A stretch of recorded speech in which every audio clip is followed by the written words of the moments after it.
Mga kaibigan, welcome back po sa inyo. Tatlo yung balita ko. Eto, Gilas Pilipinas madedehado po ata sa puro import na Taipei dahil sinabi po ng Hinton Brothers maglalaro sila sa Asia Cup.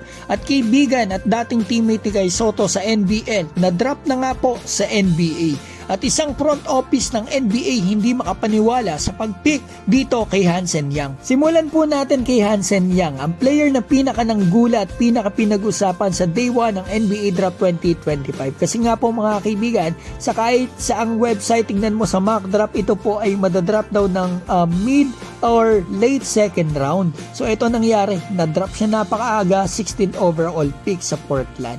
At ito po ang pinost ni Brett Siegel na isang NBA insider sa kanyang Twitter. Ito daw po ang sinabi ng isang front office member ng NBA. Ito, that is the wildest pick I've ever seen. Those jobs up there are on the line. Kumbaga, ibig sabihin mga kaibigan ng NBA front office, ay ito raw talagang nagulat siya mga kaibigan na napick na napakaaga si Hansen Yang, at yung mga trabaho daw po ng nasa kabila na pagpick dito ay talagang nakataya dito. Ngayon, punta na po tayo sa kaibigan at dating teammate ni Kai Sotto sa NBL Australia, Lachlan Aldridge. Mga kaibigan, kung kayo po ay talagang matagal na nakasubaybay sa ating pambato na si Kai Sotto, ay kilala po ninyo ito. Ito po ay development player dati ng Adelaide ng mga teammate ni Kai. Ito po nakalipas ang panahon. At ito, ang ganda naging story niya. Ito mga kaibigan, siya po ay na-drop kanina sa NBA Draft Day 2 mga kaibigan. 55th pick ng Chicago Bulls mga kaibigan. Kaibigan po natin ito. Kausap ko po kanina before magsimula ang Day 2 ng draft. At ito, nagsend pa sa akin ng larawan at nakakatuwa na prediksyonan ko talaga na ito ay makukuha sa NBA matagal na.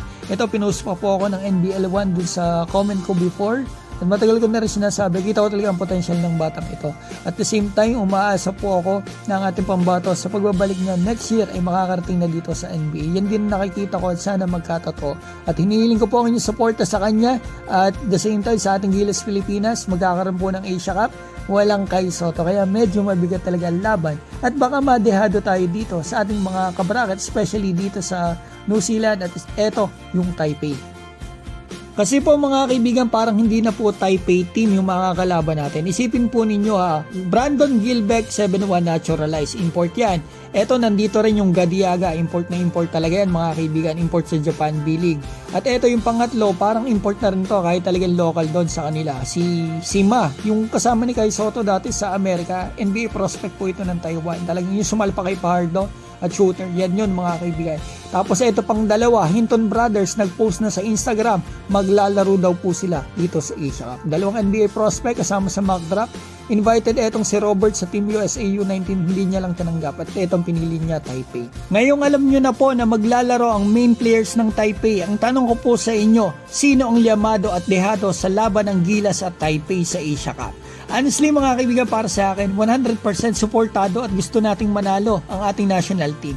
Pero hindi po talaga tayo nakakasigurado sa team na ito, baka madehado pa tayo. Eto mga kaibigan, kung nandyan si Kai Sotto, ay masasabi kong durog yan mga kaibigan. Baka pati Australia talunin natin dahil NBL players ang pinapadala nila sa Asia Cup.